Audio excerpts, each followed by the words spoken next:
Hey guys, Wendy Budd, medical herbalist. Today I wanted to talk to you about the macronutrients and what do I mean by macros. So we have 3 macronutrients, only 2 are essential. The 3 macronutrients are carbohydrates, protein and fats. And by the term essential, we mean that you need it. They're essential. You must consume them. The body cannot make them themselves. And only 2 of the 3 macronutrients are essential, those being protein, which you need, the body needs protein for healing and repair. But also protein is really essential for making our hormones, our messengers. And then, of course, we have essential fats. So fats, essential fatty acids are also completely essential, particularly the omega-3 and omega-6 fatty acids. Fats are essential because every single cell in our body has what we call a lipid bilayer, which means that every single cell has a fat layer around the cell, which creates the cell wall. So fats are also essential. Fats are essential also for the health of our brain and our spinal cord, our brain being approximately 70+% fat. So it may surprise you to know that actually carbohydrates are non-essential. And by the meaning non-essential, we don't need them. We can actually create them ourselves from the other 2 macronutrients, so protein and fat. What do we use carbohydrates for? So a lot of people will say that, the brain needs carbohydrates or sugar. And carbohydrates are a term that's used for explaining basically sugars. So carbohydrates I always explain as sugar molecules holding hands. So as soon as you ingest these carbohydrates in the form of starches like potato or rice, flours, anything like that is a carbohydrate. The body will turn them into simple sugars, or what we call a monosaccharide. And monosaccharides would be things like glucose. The sugar that we would all know, table sugar, that is sucrose, which is a disaccharide. But again, as soon as you ingest them, the body breaks them down into simple sugars, and these sugars are non-essential. Now, when I speak with my clients about sugar and carbohydrates, it's really obvious to me that people don't know at all that carbohydrates are basically sugars. As soon as you ingest them, they become sugar. And when I talk to people about the amount of sugar that they eat in their diet, they all say, I don't eat a lot of sugar. And I think that's because when we talk of sugar, they think table sugar. They think, I don't put sugar into my tea or coffee. But actually, there is sugar everywhere, not just the obvious sugars. So another place where people might think sugars are often referred to would be things like ice cream or cake, chocolate or sweets. But actually, carbohydrates contain sugars. One slice of bread, whether it's brown or white, one slice of average bread actually contains approximately 3 teaspoons of sugar. So that's about 15 grams. So that's quite shocking. One medium-sized banana can have upwards of 35 grams to 50 grams of carbohydrate/sugar.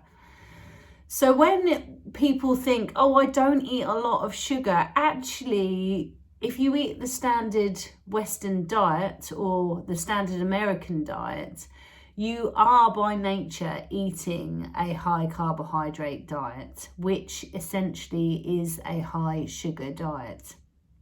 Most people eating a standard diet consume anywhere between 300 grams plus of sugar a day. Now, there are reasons why this amount of sugar is bad, many reasons. But I think the one that we can all attest to is that the health of the nation and the obesity rates, type 2 diabetes rates, have gone up through the roof in this last 100 years. Chronic disease, autoimmune disease have gone through the roof this past 100 years. Also, things like heart disease and cancer directly attributed not to fat, but to the amount of carbohydrate/sugar that we eat. Now, I'm not advising everybody to completely quit sugar overnight, but I think we should all be mindful about the amount of sugar/carbohydrates that we're eating on a daily basis. And I think that we should be mindful in cutting the amount of sugar/carbs that we eat. And I always advise people to cut the obvious sugars first. So cut the obvious sugars, the sugar in your tea. Instead of having 2 sugars, go down to 1, then go down to half, and then eventually your taste buds adjust, they change so that you wouldn't want to have 2 sugars. Another easy area to reduce sugar is in sugary drinks. So fizzy drinks, just cut them out. I'm not saying to go for diet drinks because I don't think that they're any better necessarily, but reduce the amount of sugar. Sugar soda that you drink. Cut it down by half. If you're having a can a day, maybe cut it down to maybe a can every other day, or perhaps once a week. Be mindful of the amount of hidden sugar that's in your food. If you're cooking with cooking jars, if you look on the nutritional label, you'll see the amount of sugar and carbohydrates within that product. And be aware of how much sugar is in your food and hidden in your food. Oh, hello. You coming up to say hello? Are you?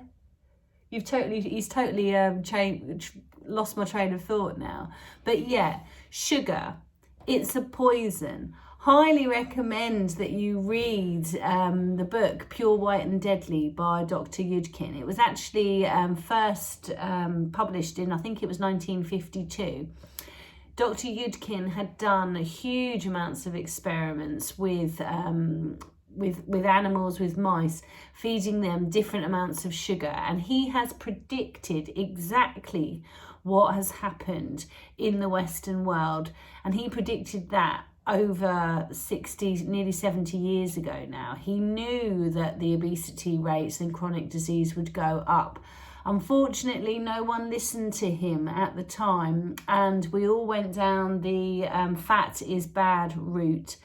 And look at the state of the health of people and the expanding waistlines that we see around us. People are getting sicker and sicker, and what is more is our children are becoming sicker and sicker.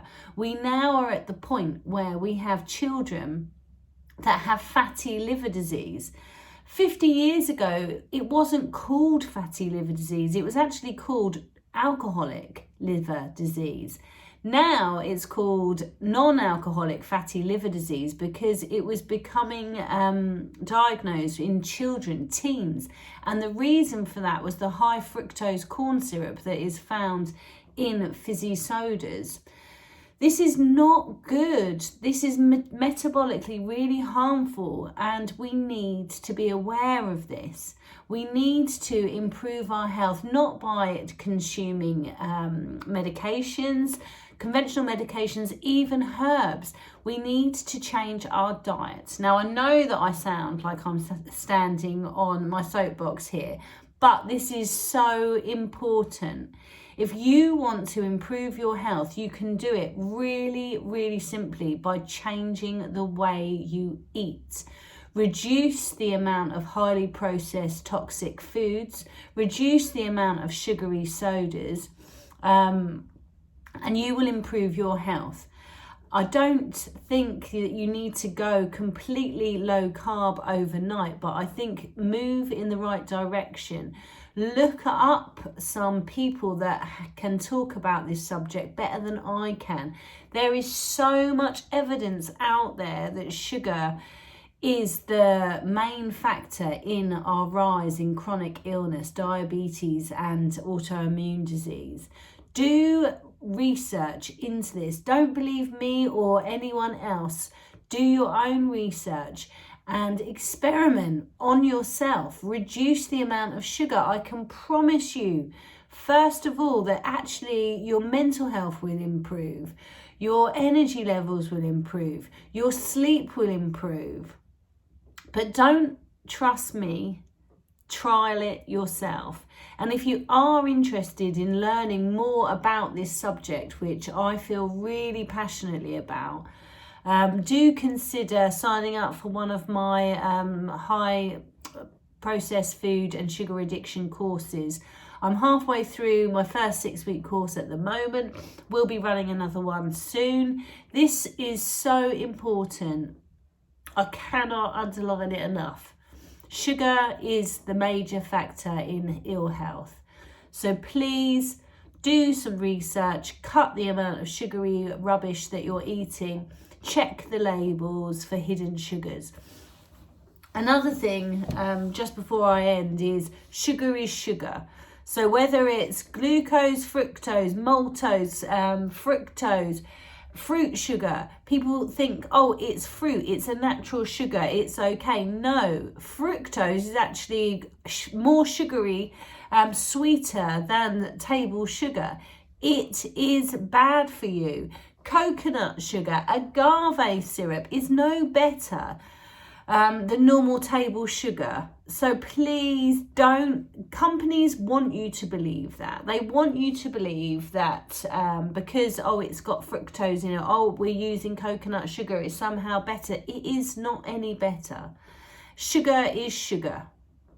And the body will treat it exactly the same, which means that it will go into the bloodstream and it will need, therefore, insulin to be released. And once insulin is released, it will push that sugar into your cells to save in the form of fat for energy for a later date.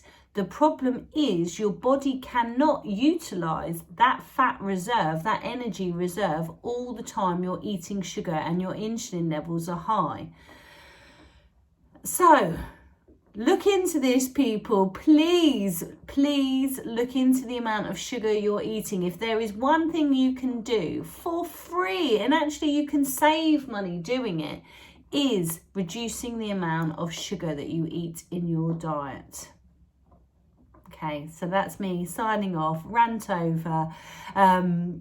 See you again soon for another, hopefully not a rant, but yeah. Give up sugar, people, or certainly reduce it significantly.